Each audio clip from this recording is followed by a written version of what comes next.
Let's get right into today's explainer.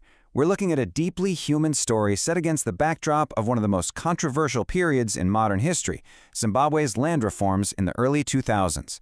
We're going to explore this massive historical event, but through a very intimate lens, the DeWitt family. Their story of sudden loss and sheer resilience gives us a really vivid, grounded look at how fast a completely stable life can just disappear when monumental political shifts crash directly into everyday reality. Okay, let's dive into this. Then, almost overnight, everything changed. That is exactly how Diana DeWitt describes the sudden, dramatic shift her family experienced. I mean, imagine living in a state of absolute stability. You're planning your life, your business, literally years in advance. And then, bam! In the blink of an eye, you're thrust into terrifying uncertainty. It's a powerful statement, right? Because it perfectly captures the absolute whiplash of their world turning upside down. A sudden, overnight change. The early 2000s in Zimbabwe. So to really wrap our heads around that sudden shift, we have to look at the fast-track land reform program. Basically, this was a government policy initiated under President Robert Mugabe in the early 2000s, and its core directive was to seize thousands of white-owned commercial farms across the country. Now, officially, the government framed this as a totally necessary attempt to address historical colonial-era land inequalities. But on the ground? For the farming families actually living there, this policy meant sudden loss, intense fear, and utter devastation. And this brilliantly illustrates the jarring timeline of it all. You have generations of stability, hard work, and forward planning suddenly hitting a brick wall in the early 2000s. As this fast-track policy rolled out, it brought on an era of sudden farm invasions and just massive uncertainty. Think about that. Generations of sweat and investment facing the very real threat of disappearing in a matter of days, all due to farm occupations and widespread intimidation that was suddenly the norm in rural areas. Losing the family farm, the DeWitt family's experience.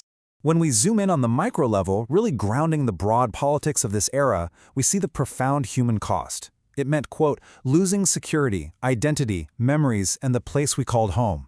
For white Zimbabweans who were born there, who literally knew no other country, the farm was way more than just a business, right? It wasn't just property. Losing it meant losing a foundational piece of their identity. The emotional strain of watching your life's work slip away, with absolutely no clear path forward and legal protections just dissolving, was staggering. Now, what's really interesting about this slide is exactly what was at stake here.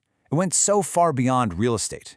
Yes, the farm represented a home and a livelihood, but, and this is absolutely crucial, it was a community center. It held family history and incredible personal sacrifice. Decades of dedication went into maintaining the equipment, raising the crops and livestock, and actually supporting the surrounding people. These properties were the vibrant, beating hearts of entire rural communities. Let's move to and see how this builds. The workers left behind, the indigenous black farm workers. Because, you see, the impact didn't just stop at the farm owners. It triggered this massive cascading collapse of rural life. When these commercial farms were abandoned, the indigenous workers lost everything alongside the owners. And we aren't just talking about a paycheck here. They lost housing, their reliable food supply, schools for their kids, transport, critical medical assistance, the whole shebang.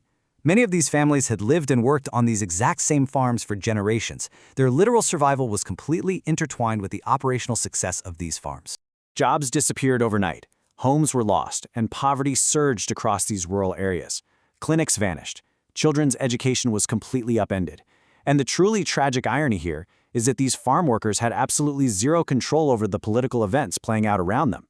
Yet they were the ones who suffered some of the absolute harshest, most immediate consequences. Entire communities that used to thrive around productive agriculture were suddenly just left scrambling to survive.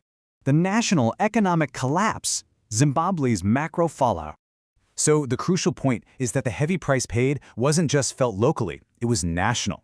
Looking at agriculture, Zimbabwe basically fell from being widely regarded as one of Africa's strongest agricultural economies to facing a severe, crippling decline in food production. Economically, this systemic shock triggered insane hyperinflation and widespread shortages of even the most basic goods. And socially, the result was sky-high unemployment and deep, deep hardship everywhere. Pulling out the foundation of their agricultural sector essentially sent shockwaves through every single facet of the nation for years to come. Politics and human legacy, the debate and the aftermath. Now, as you can probably guess, the political debate surrounding this era remains deeply, deeply polarized. On one hand, supporters of the policies argue that these land redistribution reforms were absolutely necessary, that they had to happen to address colonial-era systems that left the vast majority of fertile land in the hands of a small, white minority.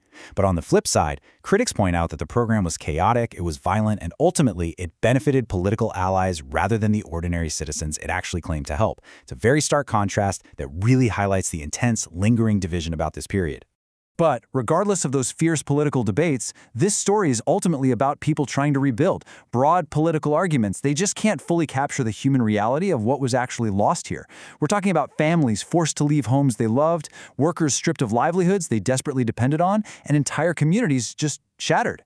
It's a story of individuals, like Diana DeWitt, who eventually had to start a brand new life in England, trying to piece together a future from scratch after losing everything they spent decades building. So, I want to leave you with a provocative question to chew on. How does the legacy of land seizures shape justice, history, and belonging today? Even now, all these years later, the memories of this period remain incredibly raw and painful for so many Zimbabwean families, both black and white. It's a legacy that is still actively shaping conversations about history, about justice, and what it truly means to belong to a place. Thank you so much for joining me on this explainer. Think on that question, and I'll catch you next time.